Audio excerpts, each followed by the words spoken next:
Guhaye ikaze kuri Toka Sport ubuzima kabisa, ukomeje gukurikira YouTube channel Toka Sport ubuzima kabisa, ni YouTube channel kwezaho amakuru y'imikino agezweho ndetse mu Rwanda ndetse no hanze yarwo. Uwo wamaze gukora subscribe ndetse na share w'agaciro, muze gukora share like na comment kabisa, twebwe amwe mu makuru y'ingenzi tugiye kukugezaho ndetse kabisa. Mu Rwanda shampiyona y'u Rwanda yitiriwe Primus mu gihe cy'imyaka 4, rero turakubwira byose icyo amasezerano akubiyemo ndetse mu gihe team Rwanda abahungu n'abakobwa bavanze yegukanye umudari wa feza mu Misiri kabisa, nako tukugezaho ndetse na Zinedine Zidane avuze ku magambo akomeye kuri Mbappe ndetse na Haaland, n'andi makuru yose agezweho kabisa cyane kuri Liverpool ndetse na Chelsea match ze kuza kubahuza. Reka dutangire n'amakuru yacu rero. Shampiyona y'u Rwanda yitiriwe Primus mu gihe cy'imyaka 4 kabisa, rero se ano masezerano avuga iki kabisa.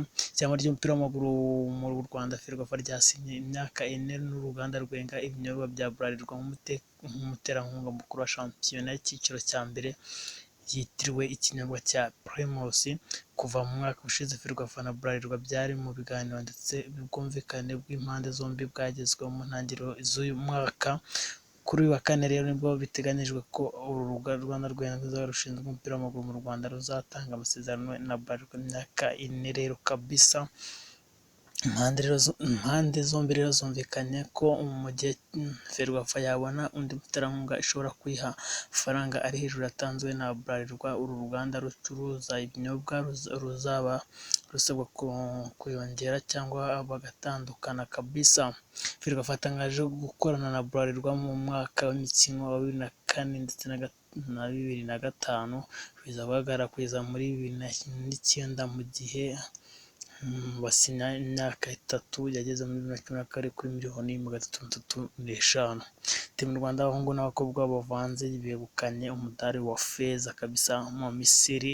Rero ko batubwira ikipe y'igihugu y'umukino w'amagare Team Rwanda yegukanye umudari wa feza muri shampiyona nyafurika iri kubera mu Misiri, aho kuri wa kane hakinwe abahungu bavanze n'abakobwa bizwi nka Mixed Relay.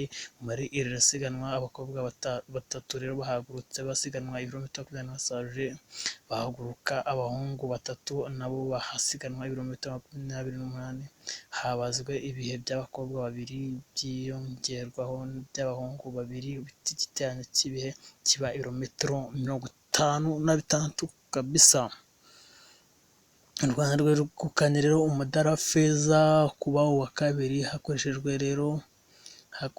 rero igiteranyo cy'iminota 43 isegonda 1.37, rurushwa iminota 3 n'amasegonda 30 na Afurika y'Epfo ya mbere, mu gihe Ethiopia yakoreshejwe iminota 44 n'amasegonda 32.12. Uwo mudari wa feza ubaye rero uwa 8 w'ubwoko wegukanwe na Team Rwanda muri shampiyona nyafurika ya 2021, mu gihe wa 9 muri rusange ubariyemo n'undi w'umuringa. Iri rushanwa riri kuba rero ku nshuro ya 15 rizakuza kuri wa gatatu rero kabisa. Ingabire Nzayisenga na Tuyishime bahagurutse mbere y'uko abahungu bakina neza cyane. Ikipe y'u Rwanda bigizwe n'abahungu n'abakobwa rero bifotoza nyuma yo kwegukana umudari wa feza kabisa. U Rwanda bigejeje umudari 9 irimo 8 ya feza n'umuringa kabisa. Zinedine Zidane yavuze amagambo akomeye kuri Mbappe na Haaland kabisa. Ese bivuga iki rero? Ugiye kubyumva hano kabisa.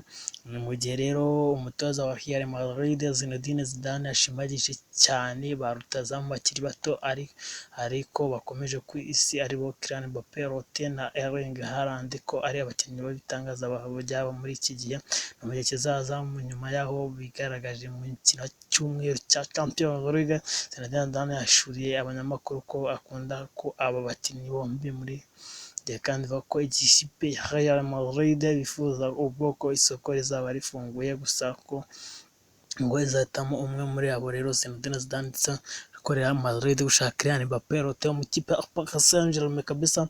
Kuri uyu wa kabiri rero iki cyumweru nibwo Kylian Mbappe Roten kabisa yeretse isi yose ko nta gace na gato kumushidikanya kagomba kubaho, kuko rero yafashije ikipe ye ya Paris Saint-Germain kunayesa Barcelona ibitego 4 kuri 1 ku kibuga cyayo, ndetse uyu musore yatsinze ibitego 3 wenyine anaruhusha n'ibindi byaba byabazwe. Ku rundi ruhande Erling Haaland yafashije ikipe ya Borussia Dortmund gutsindira mu rugo Sevilla ibitego 3-2 birimo bibiri by'uyu munyanoruveje umuha kabisa. Rero kabisa shampiyona rero ya Class Premier iraza kubikomeza Liverpool ndetse na Chelsea. Ku ruhande rwa Liverpool abakinnyi beza kuba bari Jordan Henderson, Virgil van Dijk, Fabinho, Joe Gomez, Chelsea, Thiago Silva na Christensen kabisa. Ku imikino heza kubahuza rero kabisa byaherutse. Rero Liverpool yatsinze imikino 80 bangana 42, Chelsea 63 kabisa. Rero Chelsea atsinze Liverpool atsinze 2-0, Liverpool itsinda 5-3, Chelsea itsinda 2-0, Liverpool itsinda 2-1. Umukino wari kubaza rero batsinze kuri penalty 5 za Liverpool kuri 2 kabisa kuri 4 za Chelsea. Nuko imikino mvuga rero muri UEFA Super Cup kabisa. Rero suraza kubona ari hiza gutsinda. Rero kuri subscribe, share na comment kuri tubijana Sport, ndakunda cyane na hero kabisa murara ryana.